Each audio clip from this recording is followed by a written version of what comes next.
ganda ng sarili. Then, ito yung kusina ni mini kitchen. Ayan, kompleto na yan guys.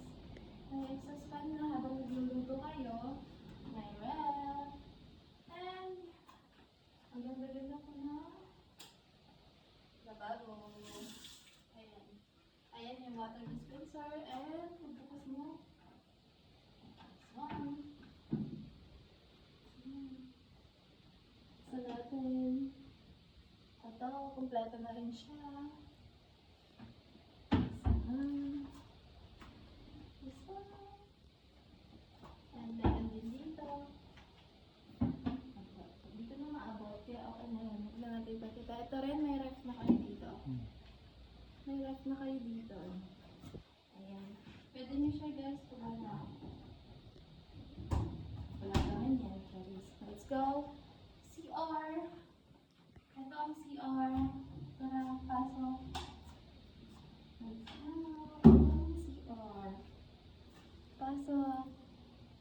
Ayan, kompleto na siya guys. May salamin. Ayan, may toilet pa. Ayan, kompleto. At dito kayo maliligo, shower. Ayan, hot and cold. Let's go. Ito naman yung para sa laundry. At laundry. And may 2 rooms to.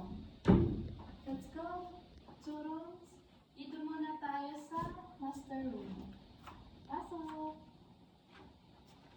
Tcharam! This is the master room. Ayan. And pwede rin, may aircon na yun guys. And pwede rin kayo guys dito sa terrace. Terrace. Let's go. Dito nyo guys makikita yung skyway. Kapag gabi na. Apakaganda guys. Ayan. Dito nyo. Pwede kayo dyan magtambay-tambay. Ayan.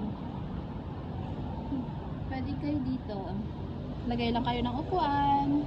Ayan. Kung gusto nyo masilayan yung mga kumikislap-kislap na yan at mga skyway na daan. Kita nyo na guys ang buong Manila. Ayan. And then, pasok naman tayo sa kabilang room. Okay. Let's go. Pasok tayo sa kabilang room. Pwede kung may mga anak kayo. Eto, tama-tama. Samang anak. Ayan, pasok. Napakaganda, diba? Ayan, pwede nyo rin guys yung higaan. Pwede nyo rin double. Ayan, may sariling aircon. Let's try. Ayan lang guys. Sana nakita kayo. Me.